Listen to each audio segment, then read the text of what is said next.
আসসালামু আলাইকুম রহমতুল্লাহ। দৈনন্দিন গল্পের আরও একটি ভিডিওয়ে আপনাদেরকে স্বাগতম। শুরু করছি আজকের ভিডিও। আজকে আপনাদের সঙ্গে শেয়ার করব আমার বিউটি ড্রয়িং চ্যানেলের থেকে একটি ভিডিও, যে ভিডিওটি খুবই সহজে আপনারা শিখতে পারবেন। এখানে হচ্ছে আস্ত একটি গোটা নারকেল এবং একটি কাটা নারকেল বা অর্ধেক নারকেল আঁকতে হয় কিভাবে, সেটি ভিডিওটি খুবই ইজিভাবে আমি শেখানোর চেষ্টা করেছি বাচ্চাদের জন্য। এখানে চাইলে যারা বড়রা ড্রয়িং শিখতে আগ্রহী তাদের জন্য কাজে আসবে। তো চলো ভিডিওটি আমরা শুরু করি। এখানে খুব সহজে খেয়াল করবা যে আমরা একটা গোটা নারকেল আঁকার জন্য পেন্সিল দিয়ে হালকা করে ড্রয়িং করে নিব। তো তোমরা এখানে আমার হাতটা ফলো করবে, আমি কীভাবে পেন্সিলটা ঘোরাচ্ছি সেটা ফলো করবা। এবং যখন আমি কালার করি তখন কোন কোন কালারগুলো ব্যবহার করছি, এবং মেনলি এখানে স্কেচটাকে খেয়াল করবা। স্কেচটাই হচ্ছে ছবির প্রাণ। তো কিভাবে আমি স্কেচ টানবো কালার দিয়ে সেটা তোমরা ফলো করবা। তো ভিডিওটি পুরোটা দেখতে থাকো এবং শিখে নাও। তো যারা ছবিটি আঁকছো তারা খাতা পেন্সিল নিয়ে আমার সঙ্গে সঙ্গে বসে পড়ো, এবং আমি তোমাদেরকে এই ছবি আঁকতে আঁকতে একটি গল্প শেয়ার করব। গল্পটি খুবই শিক্ষণীয়, তাই তোমরা মনোযোগ দিয়ে ছবিটি আঁকবে, পাশাপাশি আমার কথাগুলো গল্পটি মনোযোগ দিয়ে শুনবে, ঠিক আছে?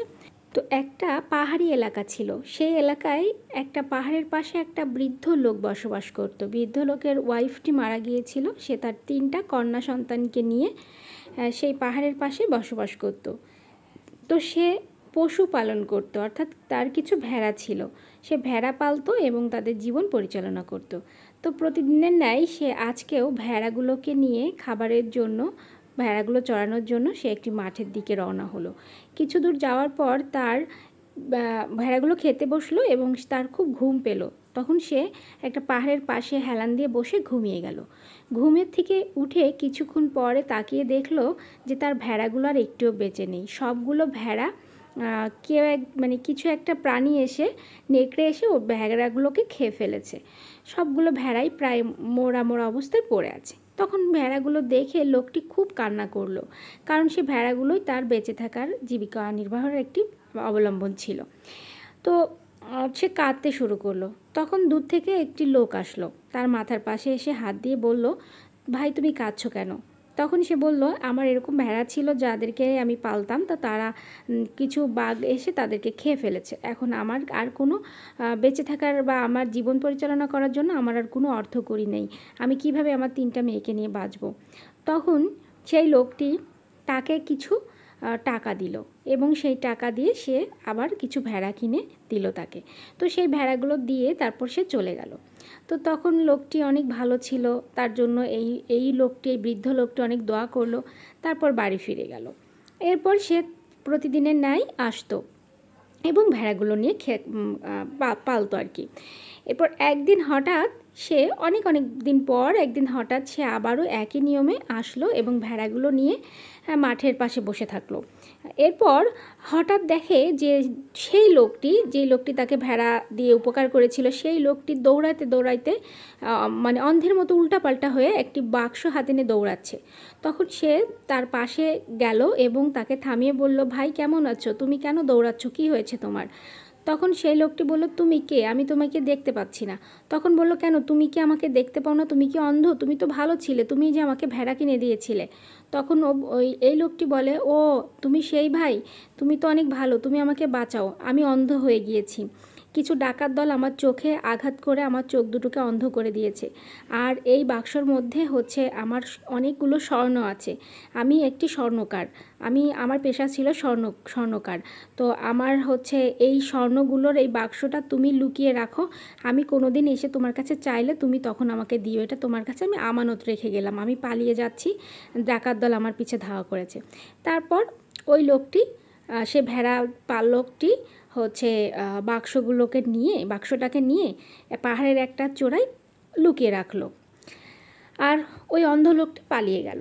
তো প্রতিদিন এই ভেড়া পালক লোকটি আসে আর ওই লোকটির জন্য অপেক্ষা করে যে কবে আসবে আর কবে এই বাক্সটি নিয়ে যাবে। এই বাক্সটি তার কাছে আমানত। সে খুব যত্ন করে বাক্সটি রেখে দিয়েছে। প্রতিদিন বাক্সটি ফলো করে, দেখে যে ঠিকঠাক আছে কিনা। তো এইভাবে প্রতিদিন চলতে লাগলো। এইভাবে বছর পার হয়ে গেল, কিন্তু সেই স্বর্ণকার লোকটি আর ফিরে এলো না।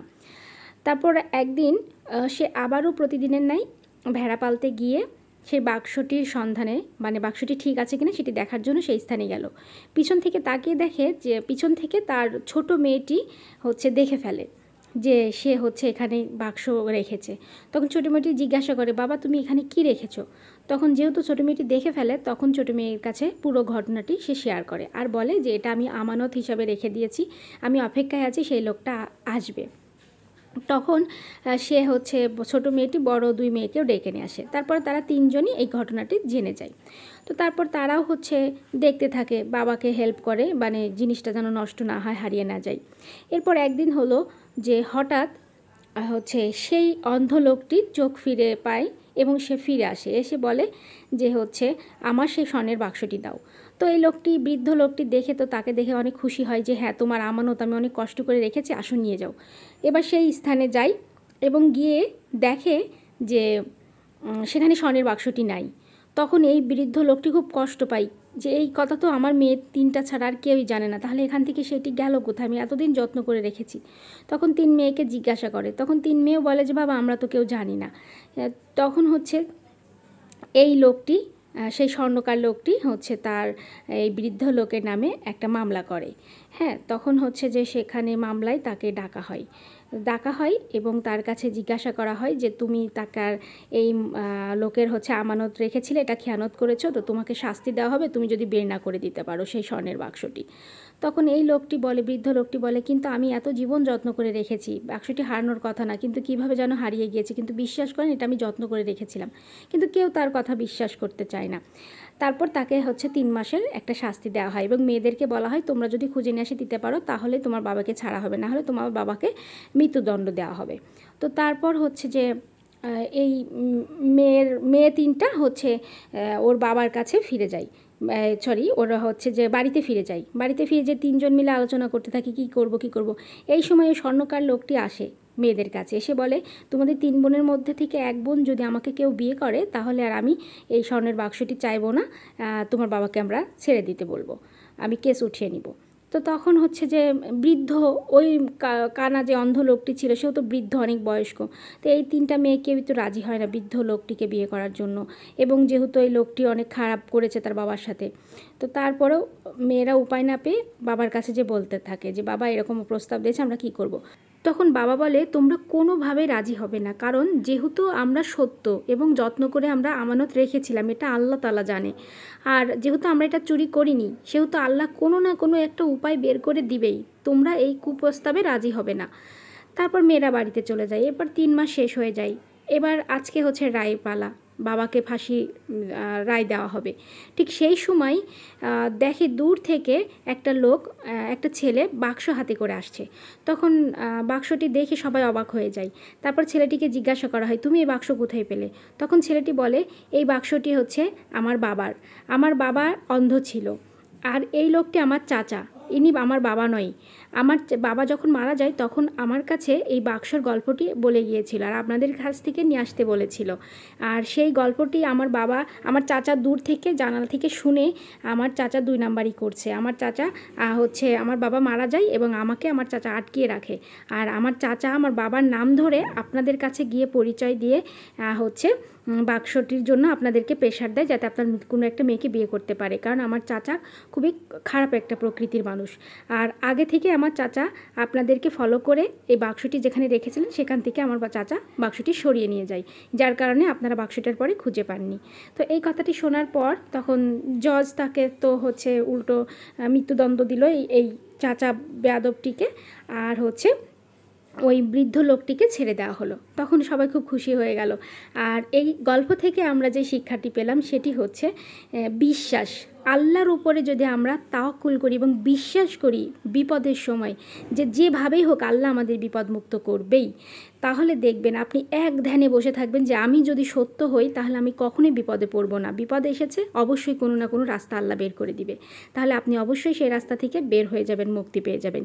এবং এখানে আরও একটা জিনিস আমাদের শিক্ষণীয়, সেটি হচ্ছে যে কাউকে অনুমান করা যাবে না। যেমন এই চাচাটা খারাপ ছিল কিন্তু আমরা চাচাটাকে বিশ্বাস করেছিলাম, মানে এই বৃদ্ধ লোকটা বিশ্বাস করলো যে এটা হচ্ছে যে সেই লোকটা, এই বিশ্বাস করে এই লোকটাকে তো সবাই মিলে অনেক গালমন্দ করেছিল যে এই লোকটা কত খারাপ, আমাদেরকে মিথ্যা দোষারোপ করছে, তাই বলে অনেক গালমন্দ করলো, তাই না? তো তার মানে এই গল্প থেকে আমরা দুটো জিনিস শিখলাম। একটা হচ্ছে অনুমান করে কখনো কাউকে কোনো কিছু বলা যাবে না।